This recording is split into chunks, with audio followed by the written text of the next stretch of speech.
Hey everyone, so in this video, I'm going to discuss how we can use branding to achieve success in our e-commerce journey. Branding is becoming more and more important these days because a lot of people are trying to sell products on their websites or they're starting their e-commerce stores. So it becomes really critical that we use branding to our advantage so that we can set us set ourselves apart from the competition. We can prove to our customer that we are a very good, legitimate brand, and we want to help them and we want to give them a very beautiful experience while they're shopping at our store. And then we will also be protecting their their credit card information so that they can, when they purchase from our website, they feel secure that they're dealing with a very good established business. So branding is something that we definitely need to have a good look at, and also make sure we spend some time before we start to advertise our products. So we need to make sure that our branding is being done correctly. And by branding, we don't mean it's not just about your name, the logos, and things like that, and the colors that you're going to put on your website.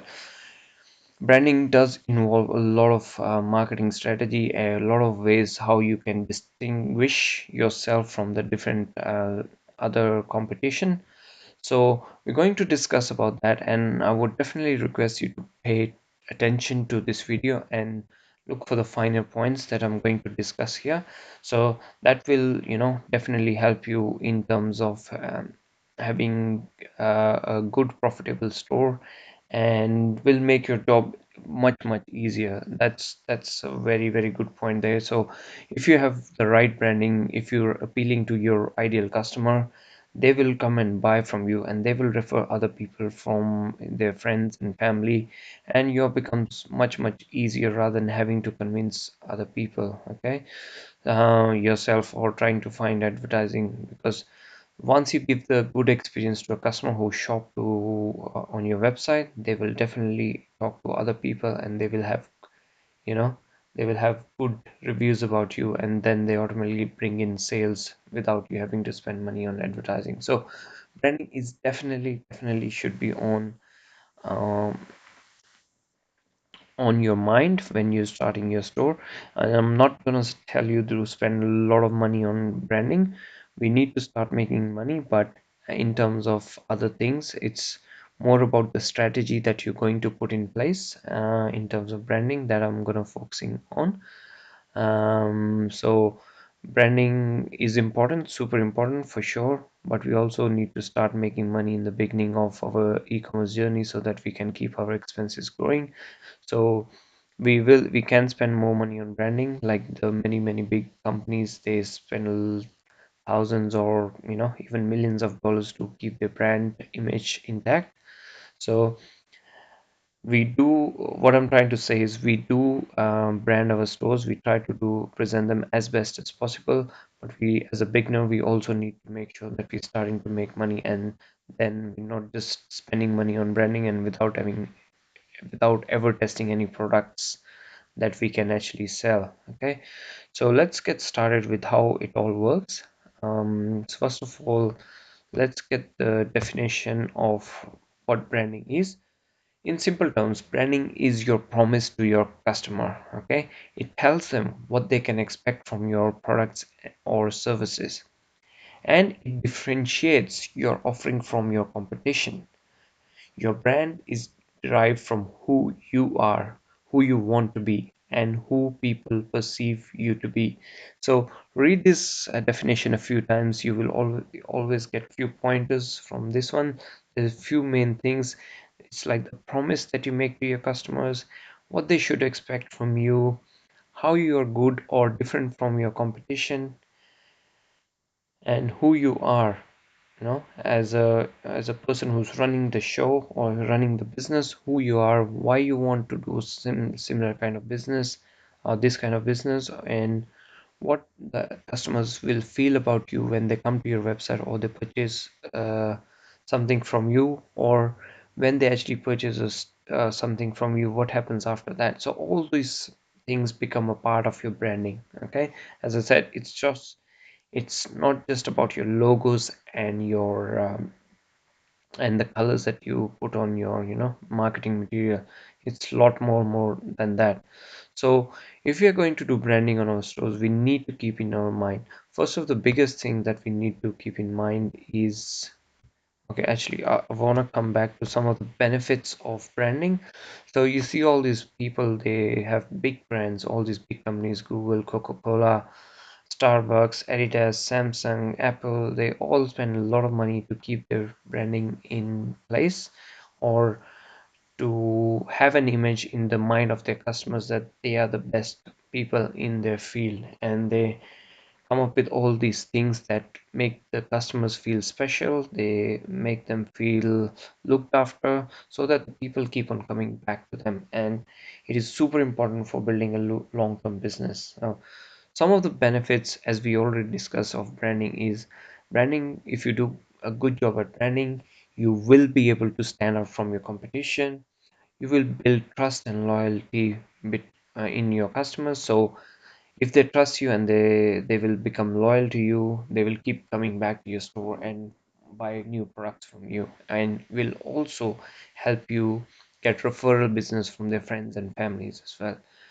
So once you have the trust and they like you, you can also charge higher prices than your competition. So if you have a store, if you have some competitor who's not too much worried about, or is not focusing on branding, you can go out there and do the branding so well that people, even if your products are higher, even if it's the same product, but your prices are higher, they come to you to buy because you've done a good job at branding. You look after them, you do good customer service, you provide them with some extra benefits that they're not getting anywhere else. So that is a very good point. And if you can charge higher prices, obviously you have a good business in your hands, you have more money to expand it, to scale it, and also look after your own personal expenses and your lifestyle. So keep an eye on all these things.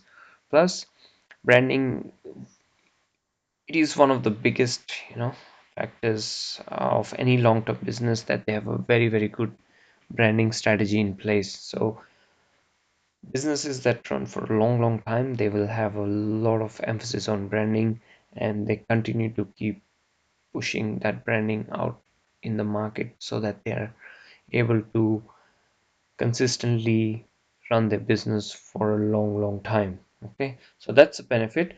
Now, how do we actually identify, or how do we start with our branding exercise? How do we know where to start our branding? What are the things we need to focus on when we're doing branding on our store? So the first step for that is, definitely you need to know who your ideal customer is. Who is the person, male or female, you wanting to sell your products for? So if you're selling maybe jewelry for women, or jewelry for nurses, definitely your most of the you'll probably need to build like a customer avatar. You might say, okay, my customer is a male or a female, they fall into this age group, maybe let's say between 25 to 35, what sort of income they're generating, what location that you're going to find those kind of customers, or for what do they need, what do they want. Okay, so there's a difference between a need and want. Need is something that is something like a basic necessity for them, and want is something that they would like, desire. If someone can fulfill their desire, they will be much happier. Okay, so, and what sort of fears or frustrations that they have, which is related to your product, when they wanting to buy a product that you are trying to sell. What are the fears that come into their mind? What are the frustrations in their mind? So if you know all those things, like what their needs are, what their wants are, what their fears are, and what their frustrations are, you can use that information to be put into your story for your branding or your copywriting, when you're trying to sell the product to the customer. So these things are super important. This is probably one of the biggest factors that people need to work on before even starting to sell their products. We do not want to skip over this step. So once you identify the products, you have to make sure you spend some time on trying to identify who is the ideal person who's actually going to buy the products that you're selling. Okay, so it might not be very clear in the beginning, but if you research either online or just use your experiences in the past, who are the people who are most likely to buy a certain kind of product that you're selling, you will be able to come out with a, either avatar or a picture of someone who's like the ideal customer. So when we're doing marketing, once we have the, the ideal customer picture in place, we can focus our targeting and branding towards that particular picture. Okay, so we're not trying to sell uh, to everyone, although we could, but when we're trying to market something to our customers, we focus on a particular kind of person who's most likely to buy our product. So we try to strategize our marketing and branding towards those kind of things. Okay, that really help us to first of all identify who our buyer is, and also what sort of message that we're going to put in place to be able to attract them to our business. So I hope that makes sense. So we find the right kind of first customer and we put the right message in front of them, and then they are more likely to buy from us. So that is very, very important. Okay, and then we also can find out where actually do they hang out online or in general, outside of internet. So online they might be going to specific forums, they might be visiting some specific websites, they might be following certain kind of celebrity and all those things. So if we know all these things, we are in a much better position to be able to build a strategy for our branding as well as any marketing that we might be doing in the future. So spend some time on this, really drill down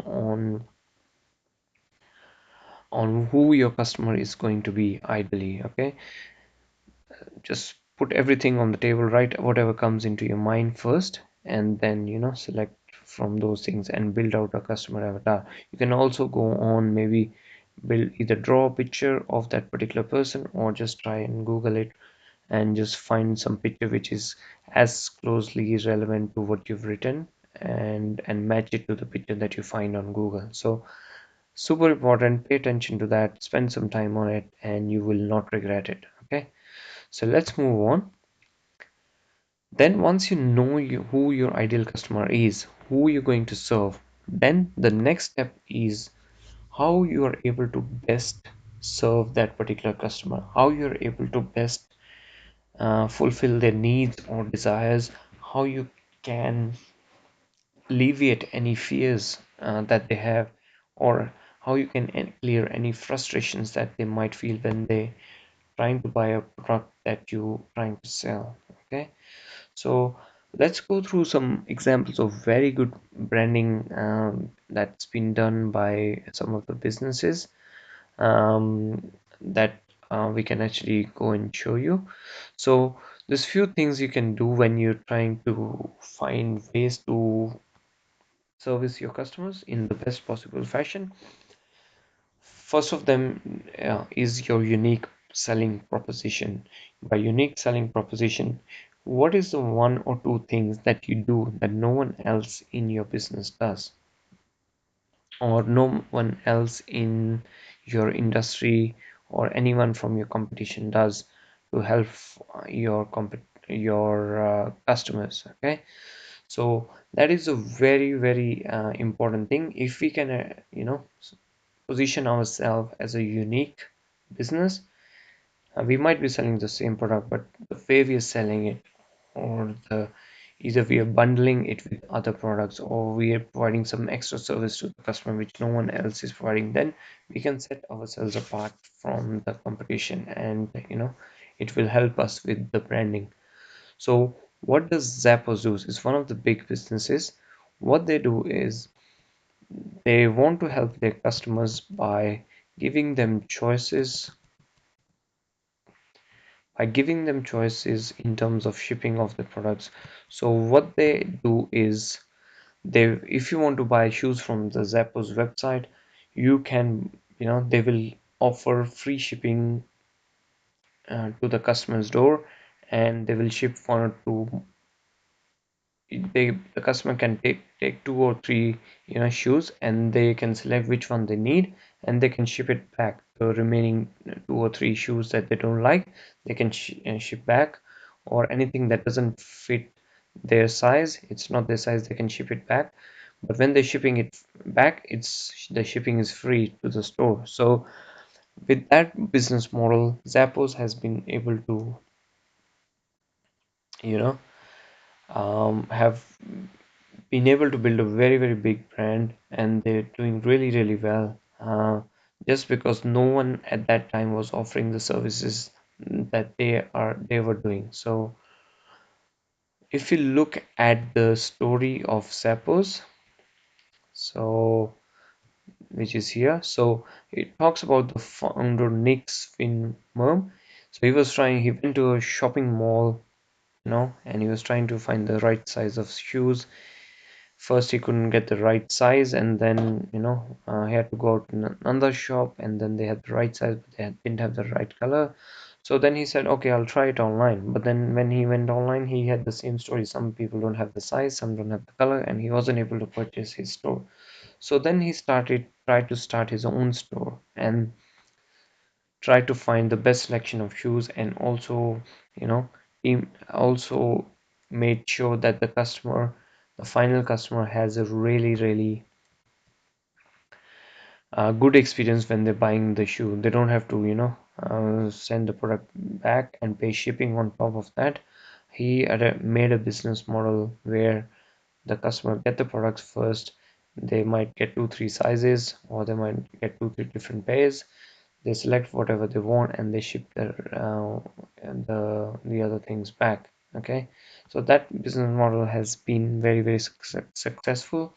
So I would suggest you come here and read the story, and we will also, look at the second part of the branding exercise once we identify who our ideal customer is.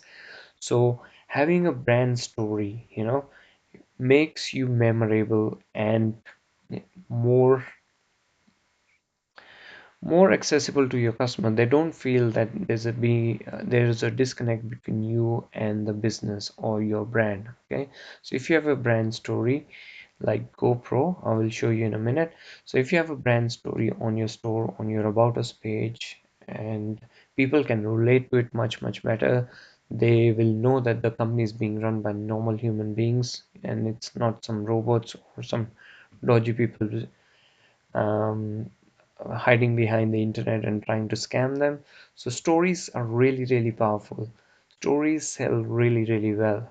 Okay, his you might have one store which doesn't tell a very good story. They might say, okay, we're selling the cheapest products, and the other store might have a good story, and their products might not be as cheap.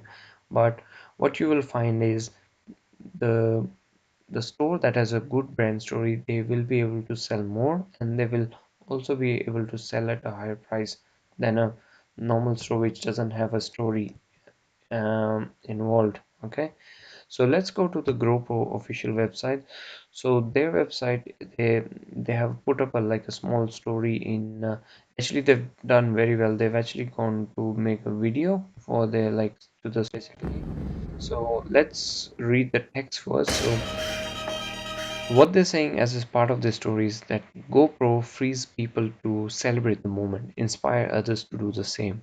From cameras to drones to apps, everything we do is geared to help you capture life as you live it. You share the experience, you pass on the stoke. We believe that sharing our experience makes them more meaningful and way more fun. Then they tell the story of the founder, which again is someone by the name of Nick. So GoPro was founded in 2002 by Nick Woodman, a surfer, a skier, sorry, a surfer, a skier, a motorsports enthusiast, in search of a better way to film himself and his friends surfing. Okay, so this line here, Once a customer reads something like this, they identify immediately with this person, Nick Woodman, and they say, okay, he's a common man. He's just like us. He's keen into surfing. He's the skiing, and he's also into motorsports. So people who are into adventure sports, who are his this business's ideal customer, they relate to them very, very well. To even just this line here, okay. So they're more likely, once they identify themselves to this business, they're more likely to purchase from this business, which of course the business has been really, really successful.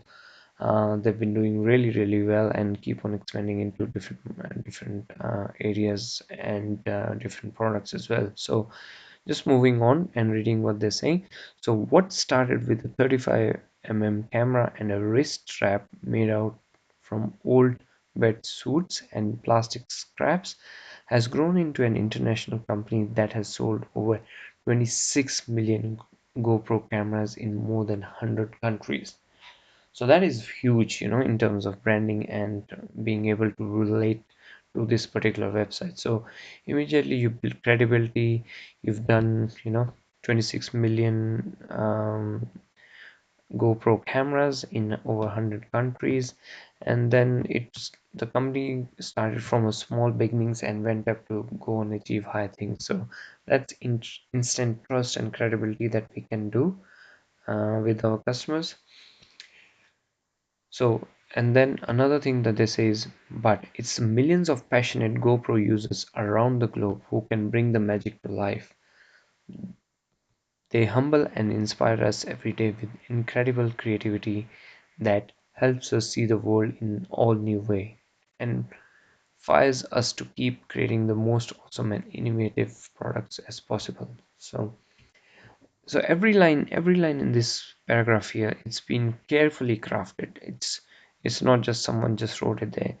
The purpose of this is, first of all, they're telling there's millions of passionate GoPro users, which is good for the credibility, but they're also telling that the people who using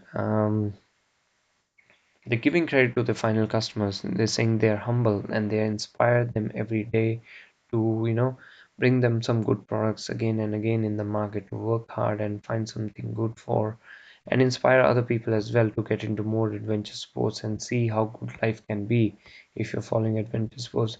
And they also made a short video sorry, which sort of tells all the different experiences that people can have when they're actually using the cameras. Okay, so they're being used in deserts, they're being underwater, and all sort of different things that you can actually do with this camera. So you can share your family as well, like in this one, and capture nature, catch a train and things like that. So all these things build a very, very good picture in the mind of the customer that you are a very good customer, you have a good product, and you care for them, and you want to make sure that they buy the product and feel happy about it, and their credit card information will be secure, and they will have someone answer their emails if something goes bad. So all these things really, really help to boost your conversions, to get people onto your store back and help you sell big, big stuff. So moving on, the third thing you can actually, by the way, you don't have to do all of the things in the beginning. You can start to add things one by one. But the first three things are, you should try and see if you can get them done as soon as possible within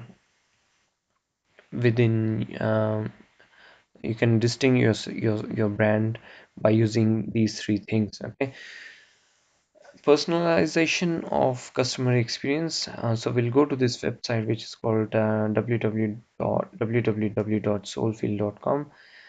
How you can customize the products to the customer so that they feel special about your products and they feel proud to tell their friends that they bought something which was custom made for them.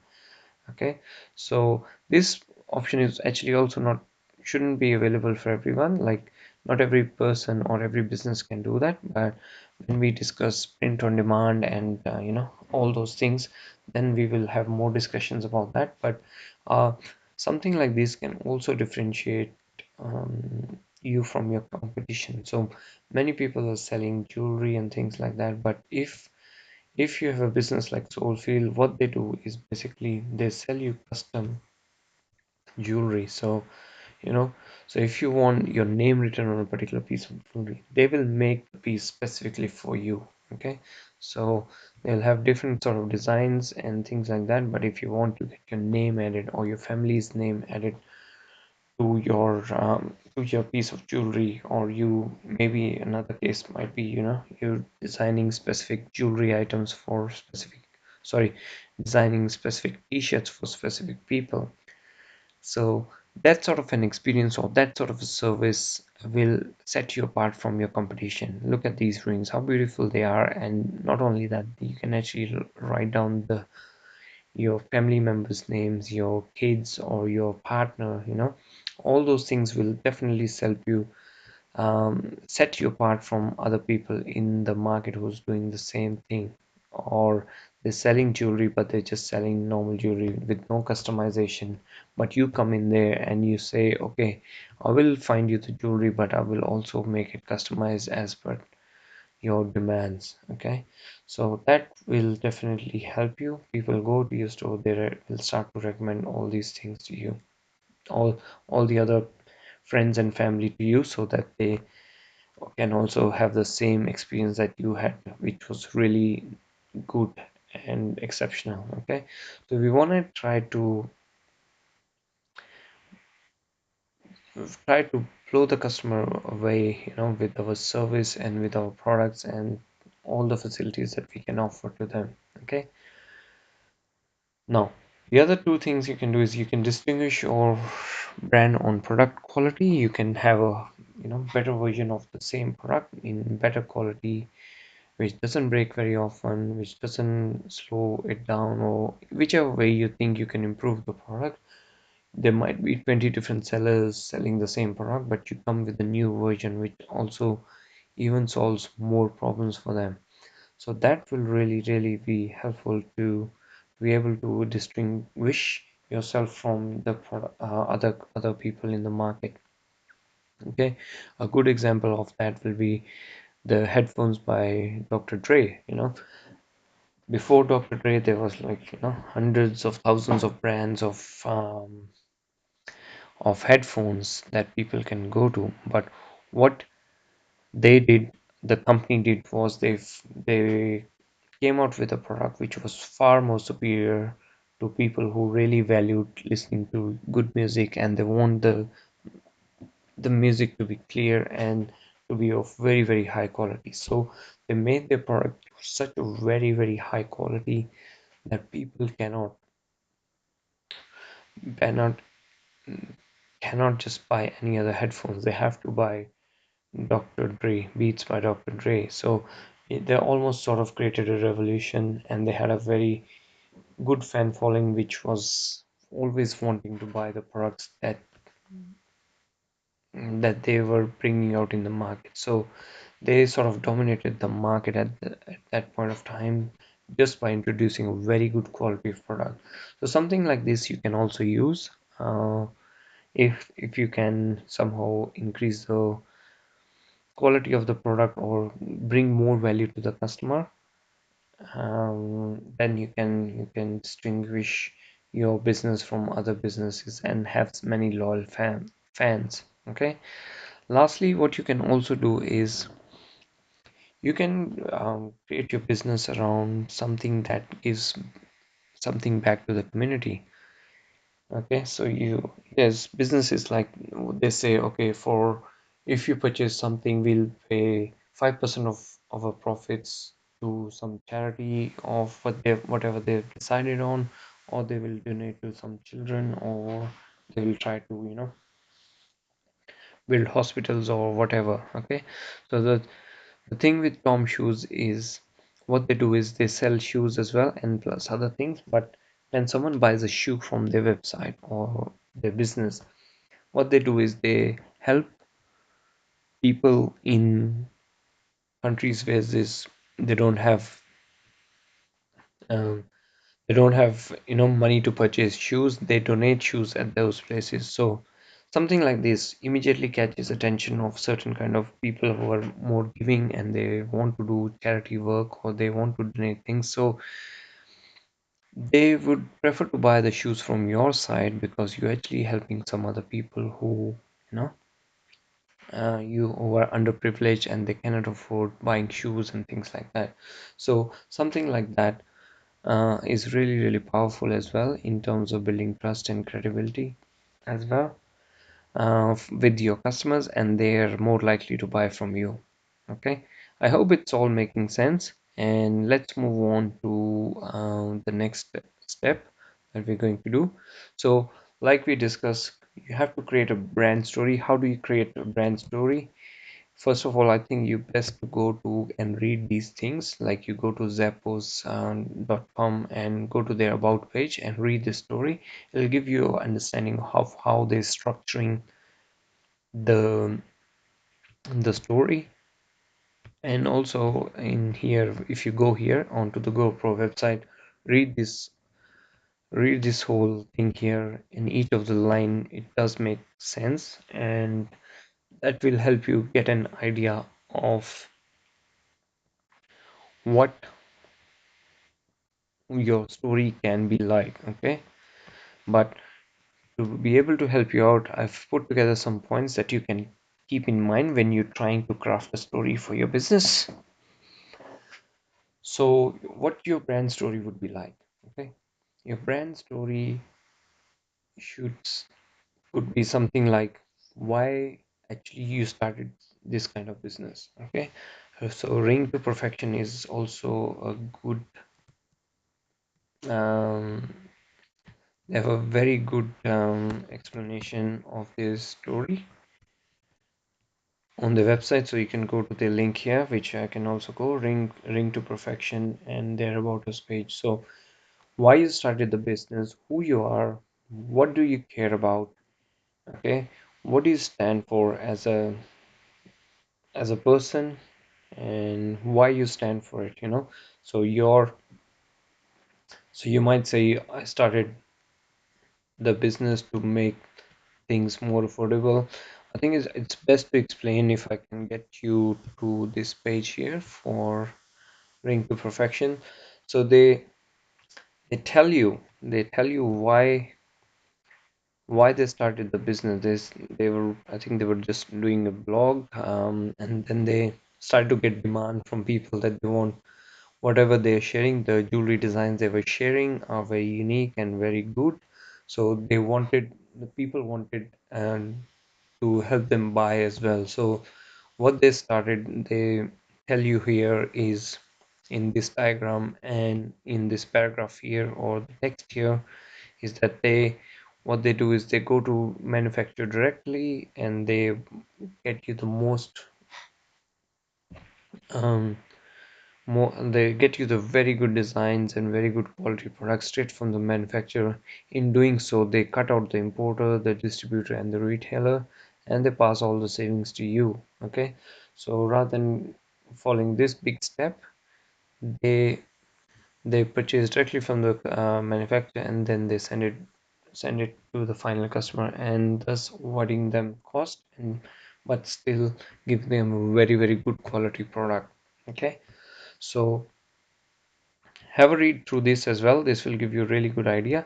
And then when you start to craft your own story, try to come back here, try to tell why you started the business, who you are, is there any cause or anything that you care about, do you have any, is there a culture that you can build, or is there a group of people that you can really relate to and tell your story that you're one of them, and then they become your fans if you are able to relate to them. Okay, so build an emotional attachment with the people who you're trying to sell to.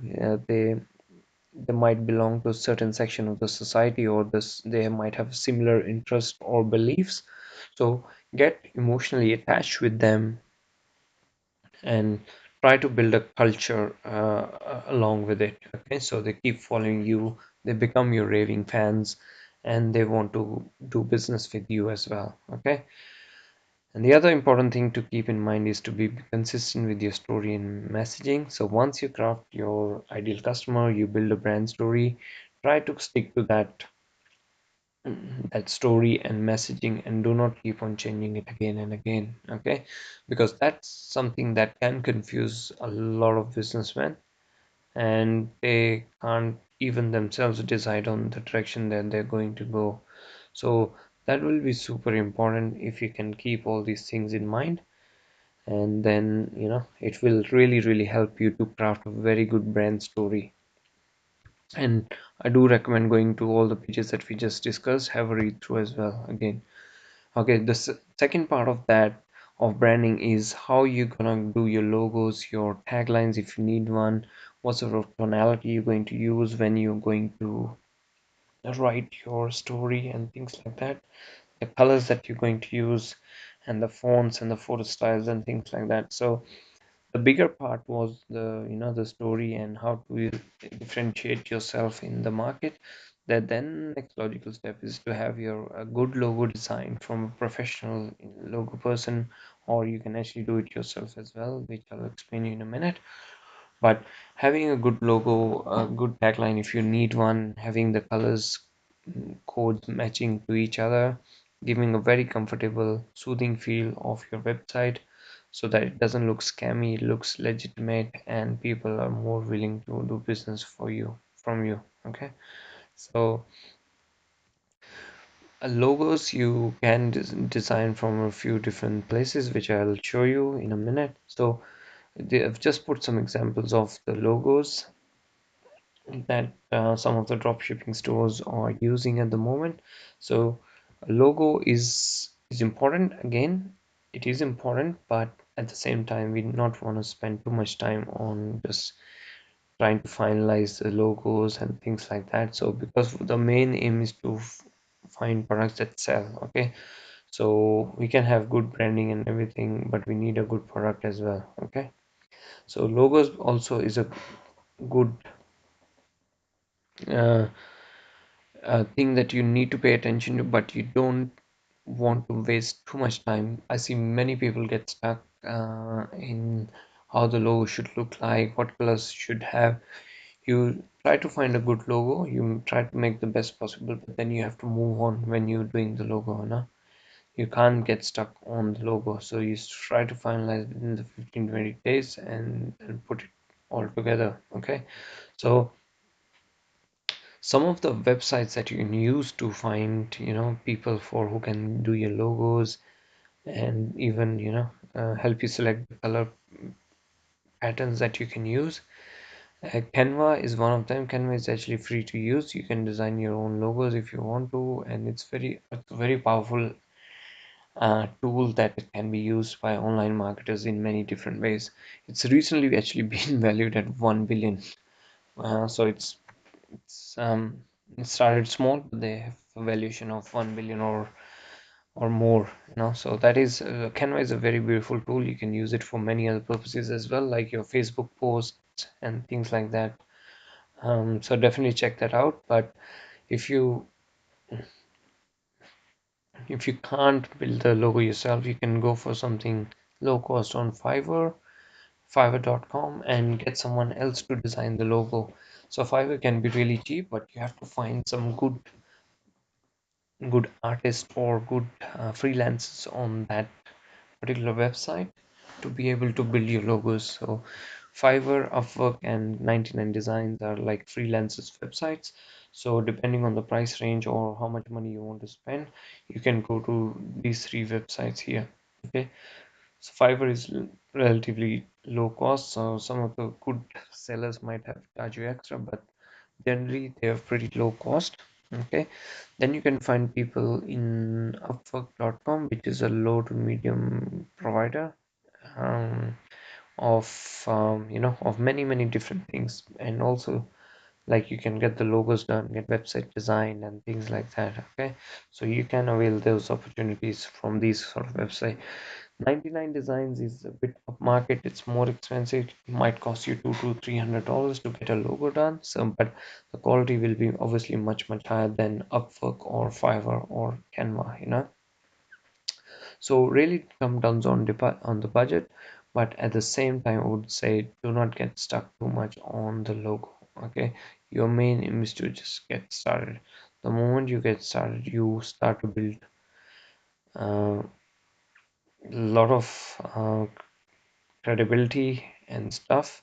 So I would highly recommend you get a good logo and get things moving on as quickly as possible. So I hope this video was really helpful. You found some good value points in it, and I definitely struggled when in the beginning I wasn't sure to do how to do branding and all that, and I used to ignore branding, but eventually I found out it's a really critical process. You have to start a plan how you're gonna brand your products or how you're gonna brand your store. So that way you can keep on organizing things for your stores. Okay, so that's it for this video, and I hope you enjoy it. And if you have to keep coming back to it, just go back to it and have a read through the stories and consider the points that I actually was talking about. So that will really help you. Okay, so let's sign off on this video and then we will see you in the next one. Thank you.